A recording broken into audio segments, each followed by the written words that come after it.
ठिकानों को नेस्ता नाबूद कर दिया पाकिस्तान में, और प्रेस कॉन्फ्रेंस करके बताया सेना की बहादुर बेटी सूफिया कुरैशी ने कि 21 आतंकी ठिकाने हैं पाकिस्तान में, हमने चिन्हित किया है, उसको बर्बाद करेंगे, ऑपरेशन सिंदूर जारी है।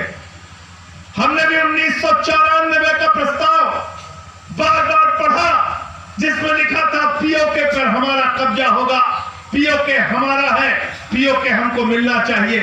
पूरा देश उम्मीद लगाया था कि भारत की बहादुर सेना पीओके पे कब्जा करेगी, 21 आतंकी ठिकानों को नेस्ता नाबूद करेगी। पूरे देश को उम्मीद थी कि बलूचिस्तान को पाकिस्तान के नक्शे से मिटा दिया जाएगा जैसे बांग्लादेश को मिटा दिया गया।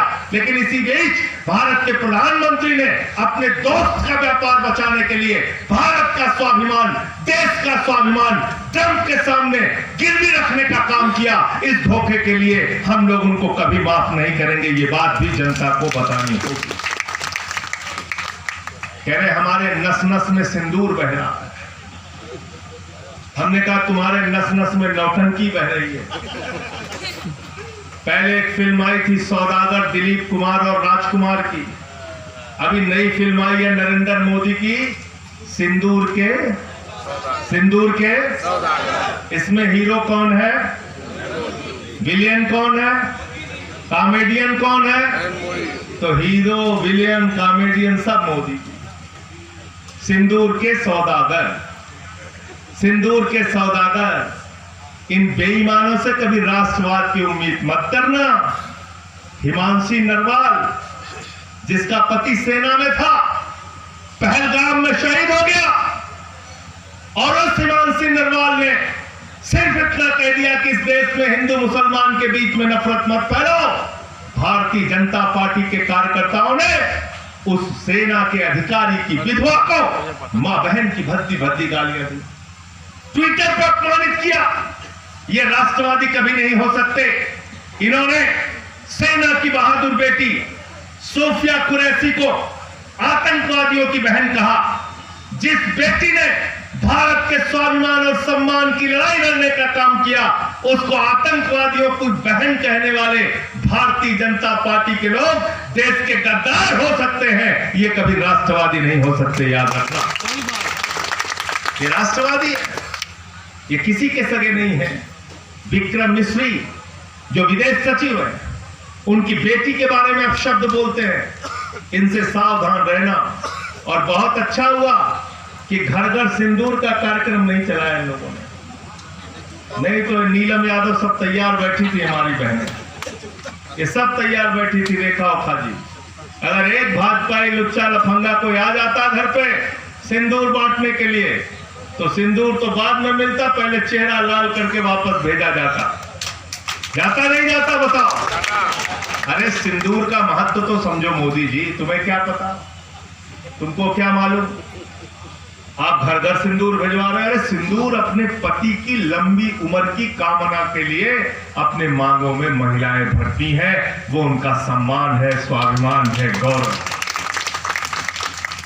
साथियों और दोस्तों, मैं सिर्फ आपसे इतनी बात कहना चाहता हूं, न ये धर्म को मानने वाले लोग हैं, न राष्ट्र को मानने वाले लोग हैं, न जाति के हो सकते हैं, न धर्म के हो सकते हैं, न देश के हो सकते हैं। ये सिर्फ और सिर्फ अपने दोस्तों की कमाई के लिए काम कर रहे हैं।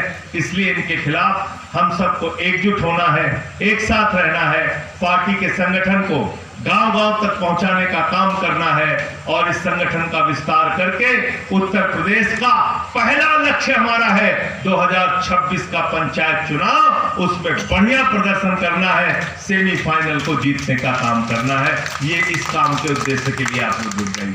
और जो साथी हमारे चुनाव लड़ना चाहते हैं, हमारे कार्यकर्ता, उनको भी अभी से चिन्हित करना होगा, जिससे कि वो गांव-गांव में जाके अपना प्रचार अभियान चला सके, अपने कार्यक्रम को आगे बढ़ा सके।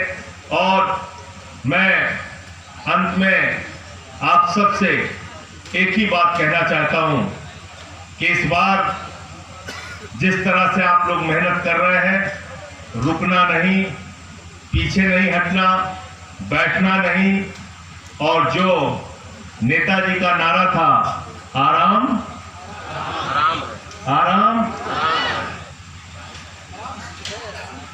सो आराम हराम है के नारे पे चलना है और काम करना है, मेहनत करना है। आप सबका हृदय की गहराइयों से एक बार फिर से बहुत बहुत धन्यवाद, बहुत बहुत आभार। इस सम्मेलन को सफल बनाने के लिए एक एक कार्यकर्ताओं की जिंदाबाद। और कल संकल्प शिविर है तो उसमें भी आप लोग समय से उपस्थित रहिएगा। बहुत बहुत शुक्रिया। और अभी जाइएगा नहीं, क्योंकि हमारे कार्यक्रम की जो अध्यक्षता कर रहे हैं आज पार्टी के जिला अध्यक्ष रमाशंकर पटेल जी, वो अंत में अपनी बात रखेंगे। आप सबका धन्यवाद ज्ञापन करेंगे। मैं आमंत्रित करता हूँ रमाशंकर पटेल जी का। बहुत बहुत शुक्रिया, बहुत बहुत धन्यवाद। इनकलाब जिंदाबाद, इनकलाब जिंदाबाद, इनकलाब जिंदाबाद। भाई